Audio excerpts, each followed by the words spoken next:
السلام علیکم بچوں، ویلکم بیک۔ محسن محلہ جو کہ جماعت نحم کا دوسرا سبق ہے، آج ہم اس کو پڑھیں گے۔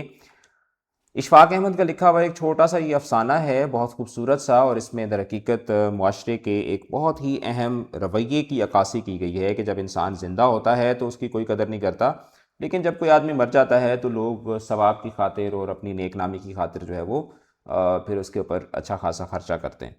کسی کو ٹھیک سے معلوم نہیں کہ ماسٹر الیاس کب اس محلے میں آیا تھا اور کب اس نے یہ کوٹھڑی کرائے پر لی تھی۔ کوٹھڑی مطلب چھوٹا سا کمرہ، لیکن اس بات کا ہر ایک کو علم تھا کہ ماسٹر الیاس مہاجر ہے، یعنی ہجرت کر کے آیا ہے، اور اس کا تعلق امبالہ کے کسی علاقے سے ہے، کیونکہ وہ بولی ہی ایسی بولتا ہے، یعنی زبان ہی ایسی بولتا ہے جو امبالہ پٹیالے میں بولی جاتی ہے۔ امبالہ کیا ہے؟ پٹیالے کا ایک چھوٹا سا شہر ہے۔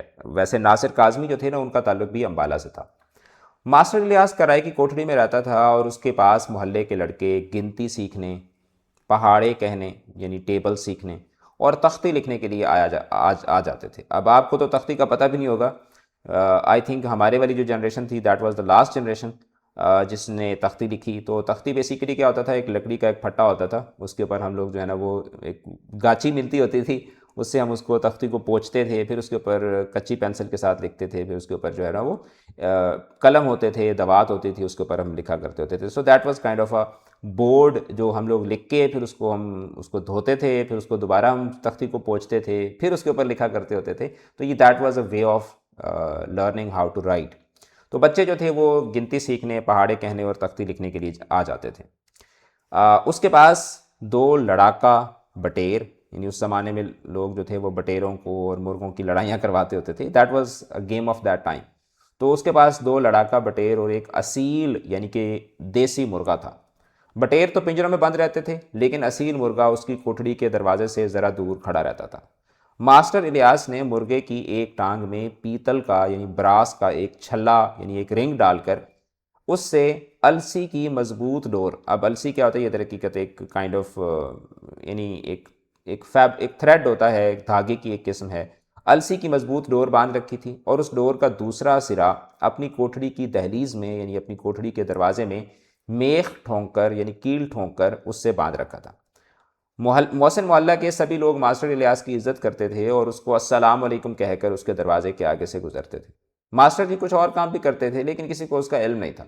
شاید وہ سبزی منڈی میں منشی گیری کرتے تھے، یعنی وہ سبزی منڈی کے اندر جو جو لکھنے والا کام ہوتا ہے، جو کلیریکل کام ہوتا ہے، اس کو منشی گیری کہتے ہیں۔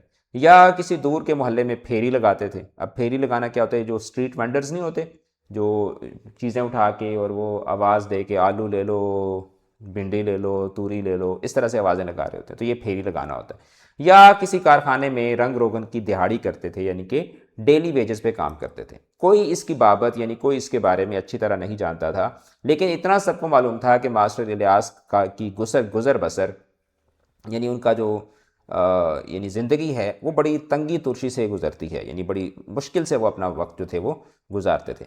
دراصل ماسٹر صاحب سیدھے آدمی تھے، ان کو زمانے کے ساتھ چلنے کا ڈھنگ نہیں آتا تھا۔ ڈھنگ طریقے کو بولتے ہیں۔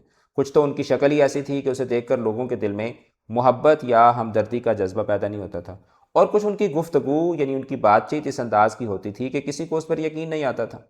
وہ جھوٹ نہیں بولتے تھے، ہیرا پھیری نہیں کرتے تھے، مبالغے سے کام نہیں لیتے تھے، یعنی بات کو بڑھا چڑھا کر نہیں کرتے تھے، شیخی نہیں بکھارتے تھے، یعنی کہ اپنی سیلف پریز نہیں کرتے تھے، کسی کو خوفزدہ نہیں کرتے تھے۔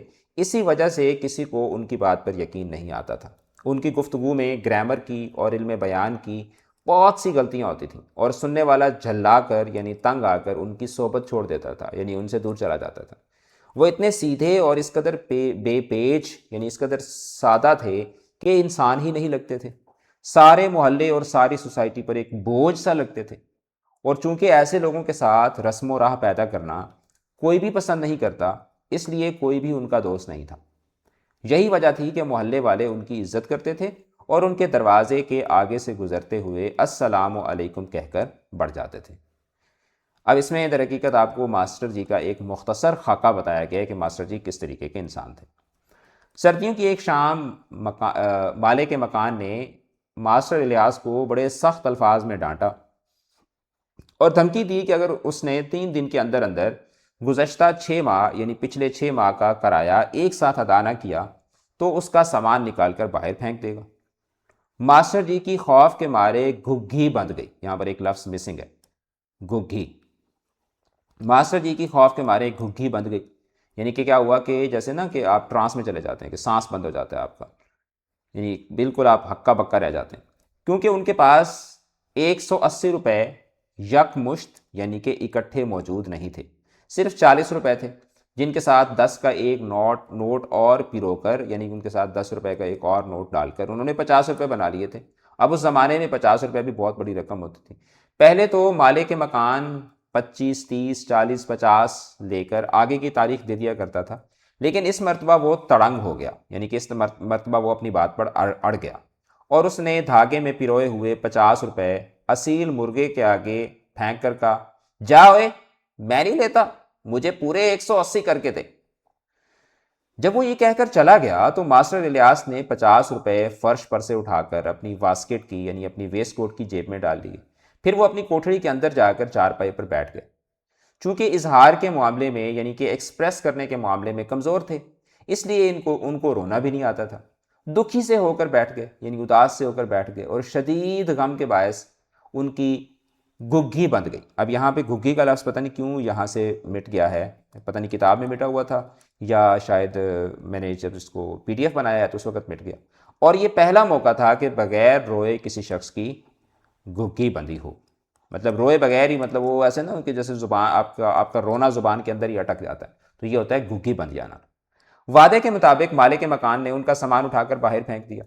ماسٹر صاحب کی چارپائی ٹرانسفارمر والے 2 کھمبوں کے پیچھے، یعنی جیسے محلوں کے اندر کھمبے لگے ہوئے ہوتے ہیں ان کے اوپر ٹرانسفارمر پڑے ہوتے ہیں، تو ماسٹر صاحب کی چارپائی ٹرانسفارمر والے 2 کھمبوں کے پیچھے لگا دی اور ان کا باقی سامان اس کے ارد گرد چن دیا، یعنی اس کے ارد گرد پھینک دیا، رکھ دیا۔ اس نے کوٹڑی کو نیا چینی تالا لگایا، یعنی ایک نیا چائنیز تالا اس نے لگایا، اور اسکوٹر پر سوار ہو کر اپنے گھر چلا گیا۔ اس کا گھر یعنی کہ وہ جو لینڈ لارڈ تھا اس کا گھر اس محلے سے کافی دور تھا، اور وہ اپنی کوٹڑیوں کا کرایہ وصول کرنے ماہ بماہ یعنی کہ منتھ ٹو منتھ آیا کرتا تھا، مہینے بمہینے، مطلب after the end of every month وہ آتا تھا یا اسٹارٹ آف دی منتھ میں، اور وہ اپنے ان جو اس کے کمرے وغیرہ بنے ہوئے تھے ان کا کرایہ لے کر چلا جاتا تھا۔ ماسٹر صاحب نے ایک رات جوں توں کر کے یعنی جیسے تیسے کر کے یعنی بڑی مشکل سے ٹرانسفارمر کے نیچے گزاری، اور اگلے دن شیخ کریم نواز کی حویلی پہنچ کر، حویلی ایک بہت بڑے گھر کو بولتے ہیں، یعنی کسی امیر آدمی کے پاس پہنچ کر اس سے 200 روپے ادھار کے طلبگار ہوئے۔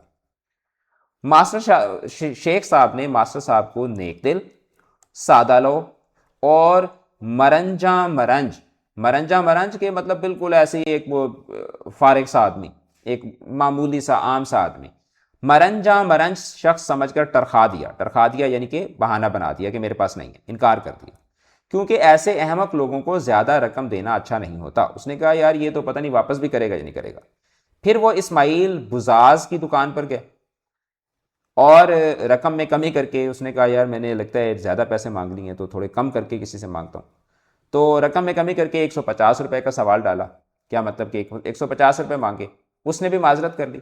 محلے کا کوئی نائی، حلوائی، کسائی، ڈاکٹر، وید، وکیل ماسٹر صاحب نے نہیں چھوڑا، یعنی ہر ایک بندے سے انہوں نے پیسے مانگے، لیکن ہر طرف سے مایوسی کا سامنا کرنا پڑا، کیونکہ ان لوگوں کو شدید مہنگائی نے گھیر رکھا تھا اور ان کے پاس ادھار دینے کو کچھ بھی باقی نہ تھا۔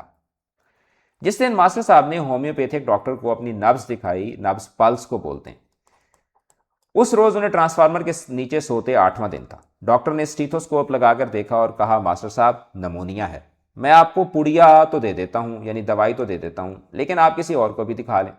ماسٹر صاحب نے کہا بہت اچھا، اور گرم دودھ پینے جبار حلوائی کی دکان پر چلے گئے، یعنی کہ ایک ہوٹل پر چلے گئے کہ چلے وہاں سے گرم دودھ پی لیتا ہوں۔ انہوں نے گرم دودھ پی کر اپنی نبض جبار کو دکھائی اور پھر گڑ گڑا کر یعنی کہ منت کرنے والے انداز میں اس سے 200 روپے قرض کی درخواست کی۔ جبار ہنس پڑا، اس کو پتا تھا کہ ایسے الو کو یعنی ایسے بے وقوف کو کوئی 1 روپیہ بھی ادھار نہیں دے سکتا، یہ پورے 200 مانگ رہا ہے۔ جب ایسی انہونی بات ہو یعنی کہ کوئی ایسی مطلب ایک ایسی ان ایکسپیکٹڈ، انہونی کا مطلب ہوتا ہے ان ایکسپیکٹڈ کہ جو آپ ایکسپیکٹ نہ کر رہے ہو، جب ایسی انہونی بات ہو تو ہر ایک کو ہنسی آ جاتی ہے، اور اسی وجہ سے جبار ہنس پڑا تھا، ورنہ عام زندگی میں وہ بہت کم ہنستا تھا۔ مسلسل 3 دن تک ماسٹر صاحب اپنی رضائی سر پر اگلو کی طرح، جس طرح برف کے اندر نا وہ ایسے کر کے ایک اگلو بناتے ہیں، تو اگلو کی طرح اوڑھ کر چارپائی پر بیٹھے رہے. جو کوئی وہاں سے گزرتا السلام علیکم کہہ کر یہ ضرور پوچھتا کیوں جی ماسٹر صاحب دھوپ سینکی جا رہی ہے, یعنی کہ وہ طنز کرتے ایک طرح سے, اور ماسٹر صاحب اندر سے بند آواز میں جواب دیتے ہاں جی تھوڑی سردی لگ گئی تھی. چوتھے روز فجر کی اذان کے وقت جب ماسٹر صاحب فوت ہوئے تو محسن محلہ کے ایک ایک شخص کو ان کی موت کا بڑا صدمہ ہوا. اب یہاں پر مصنف جو ہے وہ معاشرے کی جو ہپوکریسی ہے, منافقت ہے, اس کا ذکر کر رہا ہے کہ جب وہ زندہ تھا تو نو بڈی واز دیئر ٹو ہیلپ ہم, بٹ جب اس کی ڈیتھ ہوئی تو ہر ایک کو اس کا صدمہ ہوا, یعنی افسوس ہوا. ناشتے کا وقت ختم ہونے تک ہر شخص خاموشی اور دکھ کے کنویں میں لپٹ کر, یعنی کہ دکھ کے کنویں میں لپٹ کر کے, یعنی کہ دکھ کی چادر اوڑھے, دکھ میں ڈوب کر دھوپ میں جا کھڑا ہوا. ماسٹر جی کے بٹیروں کو کٹورا بھر کنگنی, کنگنی کیا ہوتا ہے, وہ جو ٹوٹے چاول ہوتے ہیں نا, جو ٹوٹا چاول جن کو کہا جاتا ہے, وہ جو جو پرندوں کی خوراک ہوتی ہے اس کو کنگنی کہتے ہیں, جس میں وہ مختلف جو لینٹلز ہوتی ہیں, دالیں ہوتی ہیں, ان کو مکس کر دیا جاتا ہے. کٹورا بھر یعنی کہ ایک پیالہ بھر کر کنگنی اور ان کے مرغے کو آٹے کی آب خورا بھر. آب خورا کیا ہوتا ہے, آب خورا بھی ایک جو جس میں پرندوں کو جس میں پانی ڈالتے ہیں نا, تو اس برتن کو آب خورا کہا جاتا ہے. تو وہ بھر کر آٹے کی چھوٹی چھوٹی گولیاں بنا کر اس مرغے کو ڈالی گئی. اب یعنی کہ اب وہ ماسٹر جی مر گئے ہیں تو اب ان کے بٹیروں اور ان کے مرغوں کو بھی بڑا پروٹوکول مل رہا ہے, لیکن جب وہ زندہ تھے تو کسی کو بھی ان کی پرواہ نہیں تھی. شیخ کریم نواز صاحب اپنی حویلی سے نکل کر ٹرانسفارمر کے نیچے آ بیٹھے. یہاں لوگوں نے بڑی سی دری بچھا دی اور 2-3 تازہ اخبار لا کر رکھ دیے. لوگ جمع ہونے شروع ہو گئے. شیخ کریم نواز نے 200 روپے نکال کر سعید اور بلال کو اسکوٹر پر بھیجا کہ جا کر قبر کا بندوبست کریں. یعنی اب دیکھو کہ شیخ صاحب جو ہیں انہوں نے اس کو قرض نہیں دیا اور 200 روپے نکال کر دے دیے کہ اس کی قبر کا بندوبست کریں. 300 روپے بابو جلال کو دیے کہ رحمت کو ساتھ لے جا کر لٹھا ایک کپڑے کی قسم ہوتی ہے جس سے کفن بنتا ہے, لٹھے, کافور کی مطلب چھوٹی چھوٹی گولیاں ہوتی ہیں جو قبر کے اندر یا کفن کے اندر رکھتے ہیں, ارکے گلاب اور پھولوں کا بندوبست, یعنی کہ جو کفن کی جو چیزیں ہوتی ہیں کفن دفن کی. جبار حلوائی نے دودھ پتی کا ایک پتیلا کاڑ کر, یعنی کہ ایک دودھ پتی کا ایک پورا پتیلا جو تھا وہ بنا کر صف پر پہنچا دیا. لوگوں نے ماسٹر صاحب کی رسم کل کے لیے پیسے جمع کرنے شروع کیے اور دیکھتے دیکھتے محسن محلہ کے لوگوں نے 811 روپے جمع کر کے شیخ کریم نواز صاحب کے پاس محفوظ کرا دیے. اب دیکھیں کہ جو بندہ زندہ ہے اور اس کو 200 روپے کوئی نہیں دے رہا, اس کے مرنے کے اوپر لوگوں نے 811 روپے جو تھے وہ خرچ کر دیے, یعنی کہ 4 گنا زیادہ پیسے جو تھے وہ خرچ کر دیے.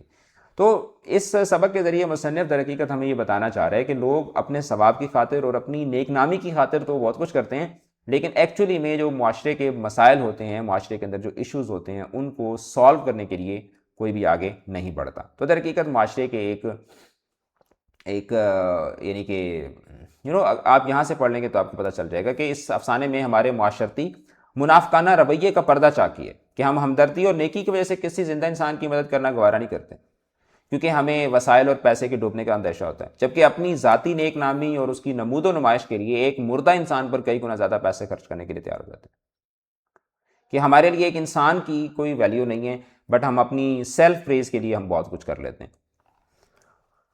اور اس کے بعد جی افسانہ کیا ہوتا ہے؟ افسانہ لغت میں افسانہ ایک جھوٹی کہانی کو بولتے ہیں, اور اس کی تعریف یہ ہے کہ ایک ایسی کہانی جو زندگی کا ایک جز پیش کرے. افسانہ جو ہے اختصار اور وحدت تاثر کی حامل ایک کہانی ہوتی ہے.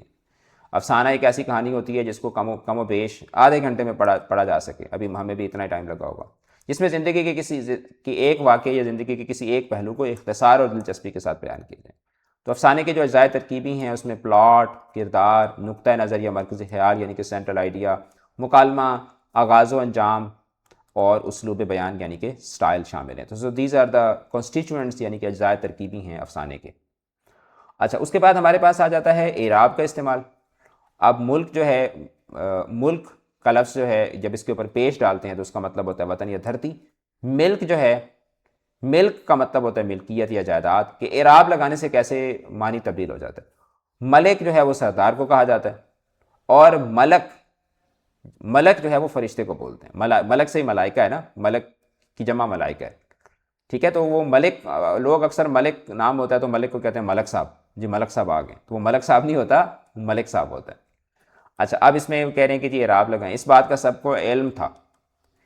دور, ٹھیک ہے, پسند, اسی طریقے سے یک, مشت, پڑیا، اگلو، ٹھیک ہے، تو یہ در حقیقت اعراب لگانے کے لیے آپ کو کہا جا رہا تھا۔ چلیں جی، ہمارا چیپٹر 2 بھی مکمل ہو گیا، اس کے بعد انشاءاللہ نیکسٹ کلاس میں ہم لوگ چیپٹر 3 پڑھیں گے۔ اس ویڈیو کے ڈسکرپشن سے آپ کو پلے لسٹ کا لنک مل جائے گا جس سے آپ تمام لیکچرز کو ایکسیس کر سکتے ہیں۔